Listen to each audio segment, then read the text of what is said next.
In 2025, Houston's bayous turned into a graveyard. 14 bodies pulled from the water in less than a year. Different victims, different lives, but the same chilling ending. Police say there's no serial killer. Experts call it coincidence, but the numbers don't lie. 14 people, 14 families, and a city terrified of the water running beneath its streets. This is the story of the Houston Bayou Mystery. Houston, the fourth largest city in America. Glass towers, endless freeways, a place built on speed, noise, and light. But running quietly underneath is something older. A hidden network of slow, muddy rivers. The bayous, they twist through neighborhoods, under bridges, behind schools, cutting the city in half like scars. Most days, they are just background. Joggers use the trails, fishermen cast their lines, kids ride bikes across the bridges. But in 2025, the bayous stopped being background. They became the headline. It started small. January, White Oak Bayou. A body pulled from the water, unidentified. Cause of death, drowning. The report barely made the local news. 2 months later, another, Bayous Bayou. This one a young man in his 20s. Again, drowning. Again, forgotten. By May, 5 bodies had surfaced. By September, 14 people. Different ages, different neighborhoods, different stories, but all of them ending the same way, in Houston's bayous. And the whispers began. At first, it was only neighbors trading questions, then local blogs, then social media, and soon, the entire city. Was it a coincidence? Or was Houston looking at something much darker? On TikTok, users began posting maps. Red pins marked every recovery site. From Bayous to White Oak to Buffalo Bayou. The dots formed a trail across the city. A pattern. YouTube sleuths connected the dates, the weather, even the phases of the moon. Theories spread faster than facts. And before long, 2 words were everywhere. Bayou killer. Police denied it. They said the cases weren't connected. They said accidents and drownings were common in Houston's waterways. But fear doesn't listen to statistics. And then came the victim that changed everything. September 15th, Bayous Bayou. Search teams recovered the body of Jade McKissick. She was only 20, a University of Houston student, bright, ambitious, loved by her classmates. Her disappearance had been sudden. One night, she left a friend's apartment. She texted that she was on her way home. She never arrived. When her body was found, the city stopped breathing. This wasn't an anonymous drifter. This wasn't someone lost in the shadows. This was Jade, a face people recognized. And suddenly, the whispers weren't whispers anymore. Parents warned their children not to walk near the bayous. Runners avoided the trails. Bars saw fewer customers. Because now, it felt like no one was safe. The police chief called a press conference. He stood in front of cameras, beside the mayor, and repeated the official line. No serial killer, no connection, no foul play. But the public didn't believe him, because Jade was number 14, and numbers don't lie. 1 tragedy is misfortune, 2 is coincidence, 14 is something else. The panic spread beyond Houston. National media ran the story.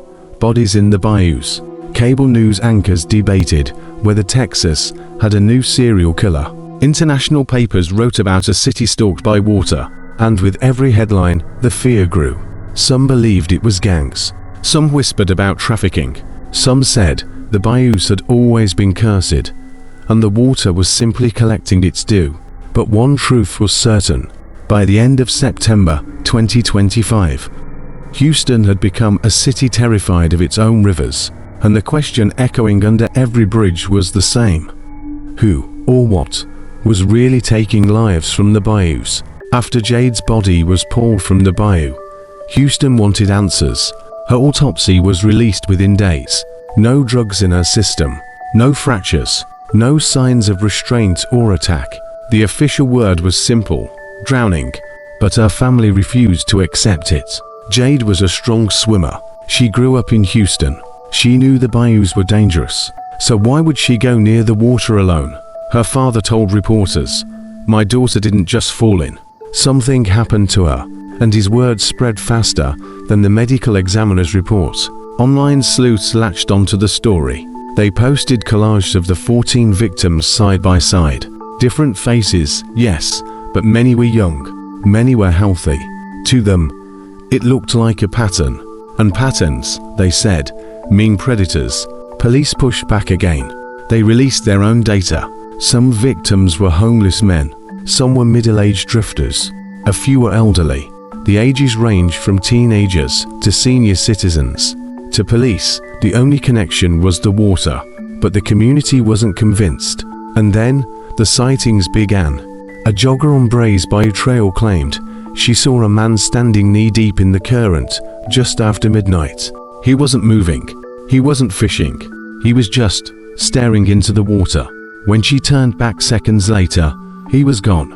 A fisherman told reporters he heard a splash under a bridge, followed by silence. When he shined his light, the water was empty. A homeless man living near Buffalo Bayou swore he saw a van pull up around 2 a.m. He said he heard doors slam, footsteps, then nothing. By the time he got close, the van was gone. None of the stories could be verified, but they spread like gasoline on fire. Rumors multiplied. Some said it was organ traffickers. Some whispered about cartels dumping bodies. Others believed Houston was cursed, that the bayous had always been a place for the forgotten. And now they were taking more than ever. In September, the panic peaked. Within 1 week, 5 bodies were pulled from different waterways. 5 in 7 days. The phrase bayou killer was everywhere. The Harris County medical examiner gave interview after interview. She explained how people slip on muddy banks, how alcohol and summer heat lead to tragedy, how shallow water can drown even the strongest swimmer. Her words were calm, rational, but calm explanations don't go viral. Fear does. One TikTok map showing all the recovery sites gained millions of views. The red pins seemed to form a trail across Houston. Some said it was random. Others swore it looked like a path, a route, a hunting ground. By October, residents near Buffalo Bayou began reporting strange noises at night. Voices carried on the current, splashing with no cause. Some said they heard crying. Others claimed to see figures standing in the fog. Police dismissed it all as hysteria. But the more they denied, the more people believed. And then came the 11th victim, a middle-aged man, pulled from White Oak Bayou. His arms bore unusual markings. Investigators said it was debris damage from the current. Online, people said it looked like rope burns. Talk shows picked up the debate. Some experts called it mass paranoia. Others argued the bayous were the perfect hunting ground, dark, isolated, endless. Old cases from Houston's violent past resurfaced. People remembered the Candyman murders of the 1970s. They said history was repeating itself. The mayor called another press conference. He spoke clearly. There is no serial killer. But the crowd outside shouted back, 14, 14, 14. By winter, the city was split in two. By day, people lived as normal. By night, fear hung over the bridges and trails. Parents warned their children to stay inside. Joggers carried flashlights and pepper spray. Drivers swore they saw shapes under the bridges. And somewhere between paranoia and possibility, one question refused to fade. Were these tragedies just accidents? Or was someone using Houston's bayous as their perfect hiding place? By December, Houston had stopped pretending things were normal. 14 bodies, 14 stories, and still no answers. Each discovery played out the same way. Police tape by the bridge, divers in the water, reporters waiting for confirmation, and a crowd of strangers, standing quietly, filming with their phones. The faces of the victims filled the news. A college student, a father, a runaway, a man who left work and never came home. Different people, same ending, always the water. Officials repeated the same statement.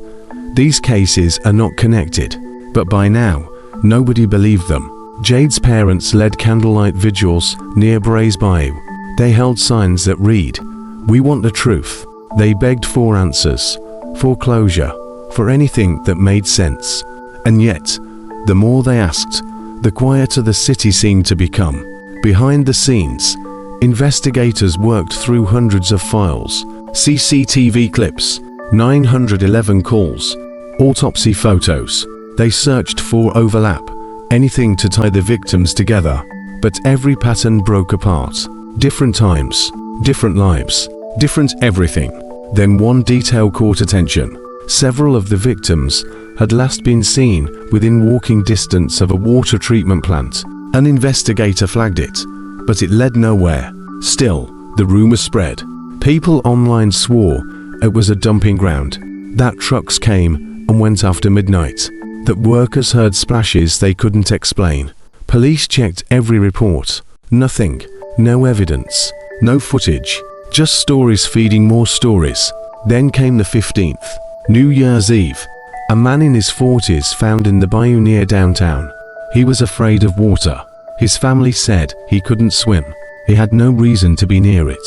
And yet, there he was. The medical examiner wrote the same words as before: drowning, accidental. But the city didn't care what the report said anymore, because belief had already replaced truth. In January 2026, the fear faded from headlines, but not from Houston.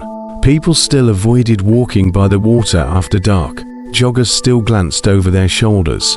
Fishermen still said prayers before casting their lines. And at night, the bayous felt different. Darker, quieter, heavier. Some claimed they could hear voices when the wind shifted. Whispers carried on the current, too soft to understand. Others swore they saw figures standing under the bridges, motionless, watching. Police said it was the power of suggestion. Locals said it was something else. TikTok videos showed nighttime footage of the water rippling on its own. A shape in the mist. A reflection with no source. Half the city called it fake. The other half called it proof. And then, as quickly as it began, the story disappeared. No more bodies. No new reports. The bayous went silent again. But Houston never forgot. Today, the water still flows the same way. Slow, brown, silent. You can walk along the banks, see the joggers, hear the traffic. Everything looks normal. But ask anyone who lived through that year, and they'll tell you, the bayous haven't felt right since. Because when the sun goes down and the city lights flicker across the surface, it's hard not to imagine what might still be beneath.